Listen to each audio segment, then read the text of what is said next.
اس کی آنکھوں میں کچھ تھا جو مجھے ایک پل کو کچھ سوچنے پر مجبور کر گیا تھا۔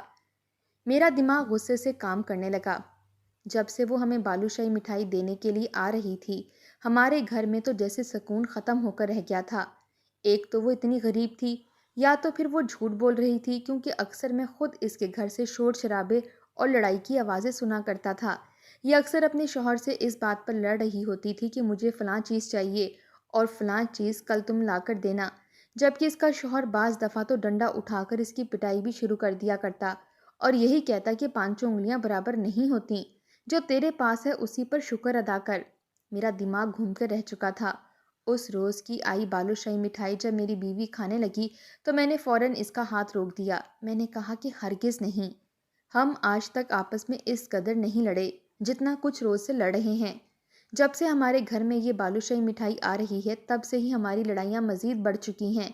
کہیں یہ دل آویز اس میں کچھ ملاتی تو نہیں ہے؟ یہ سوچ کر تو ریحانہ بھی ایک پل کو میرا چہرہ دیکھنے لگی تھی، پھر فوراً سر جھٹک کر کہنے لگی کہ نہیں نہیں، ایسا ہرگز نہیں ہو سکتا۔ وہ بھلا ایسا کیوں کرے گی؟ وہ تو میرے گھر کی، میری ہر چیز کی بڑی تعریفیں کرتی ہے، پھر تمہاری بھی تعریفوں میں زمین آسمان ایک کر دیتی ہے۔ مطلب وہ ایسا کیوں کرے گی؟ میں نے ریحانہ کی بے وقوفی پر سر پکڑا تھا۔ میں نے وہ بالوشاہی مٹھائی نہیں کھائی بلکہ کچرے میں پھینک دی۔ ایسا لگ رہا تھا جیسے ذہنی تناؤ ختم ہو چکا ہو، میں سکون میں آ چکا تھا۔ مگر دھیرے دھیرے سب کچھ بدلنے لگا۔ میری نوکری چھوٹ گئی اور اپنی بیوی کے اخراجات پورے کرنے کے لیے میں پائی پائی کا محتاج ہونے لگا، کیونکہ اس کے اور میرے خرچے بڑھ چکے تھے اور ہاتھ میں پیسے ہرگز نہیں تھے۔ میری بیوی تو جیسے ہائی بلڈ پریشر کی مریضہ ہوتی جا رہی تھی، کیونکہ اتنی تنگی کی اسے عادت نہیں تھی۔ کہنے لگی کہ وہ بھی کیا وقت تھا جب ہمارے ہاتھ میں پیسوں کی ریل پیل تھی، کسی چیز کی کمی نہ تھی۔ اب تو الٹا محلے والیاں مجھے اپنی چیزیں دکھا دکھا کر ترساتی ہیں۔ یہ سن کر میں نے ایک کڑی نظر ریحانہ پر ڈالی تھی۔ میں کہنے لگا کہ دیکھ لیا، لگ گئی نا نظر؟ یہ سب کچھ تمہاری اس دل آویز کا کیا ہوا ہے، اور دوسرا ہم دونوں کو ان لوگوں کی حاسد نظر کھا چکی ہے۔ جتنا تم اتراتی پھرتی تھی اب نظروں میں آ چکی ہو، اس کی بدولت آج ہمارے ساتھ یہ سب کچھ ہو رہا ہے۔ ابھی ہم دونوں یہ باتیں ہی کر رہے تھے کہ جب پڑوس سے دل آویز کی ہاں سے چیخو پکار کی آوازیں آنے لگیں۔ وہ چیخ چیخ کر اپنے شوہر کو بلا رہی تھی۔ نہ جانے اس پر کیا قیامت ٹوٹ پڑی تھی۔ پہلے تو ہم نے جانا مناسب نہ سمجھا، مگر جب اس کے شوہر کی اس کو مارنے کی اور بہت سی اونچی جھگڑے کی آوازیں آئیں تو میں اور میری بیوی دیوار سے جھانک کر دیکھنے لگے کہ اگر خدا نخواستہ کوئی ایمرجنسی ہے تو ہم ان کے گھر جا کر ان کی مدد کر سکیں۔ مگر جو بات سنائی دی وہ تو ہمارے قدموں کے نیچے سے زمین کھینچ چکی تھی۔ اس کا شوہر دل آویز کو بری طرح سے مار رہا تھا۔ ریحانہ کہنے لگی کہ میں ابھی جا کر بات کرتی ہوں، بھلا وہ کیسے اپنی بیوی پر تشدد کر سکتا ہے۔ مگر وہیں صحن میں پڑی چارپائی پر دل آویز کی 8-9 سالہ بچی تڑپ رہی تھی۔ اس کی آنکھیں پھر چکی تھیں اور وہ یوں تڑپ رہی تھی جیسے اسے بجلی کے جھٹکے لگے ہوں۔ تبھی دل آویز کا شوہر بولا، سب تیری وجہ سے ہوا ہے۔ اگر تو دوسروں کا گھر خراب نہ کرتی تو آج ہماری بیٹی کا یہ حال نہ ہوتا۔ تو جیسی عورت کو تو جتنا مارا جائے اتنا کم ہے۔ تو نے دوسروں کے لیے گڑھا کھودا تھا، آج تیری اپنی بیٹی اس نوبت کو پہنچ چکی ہے۔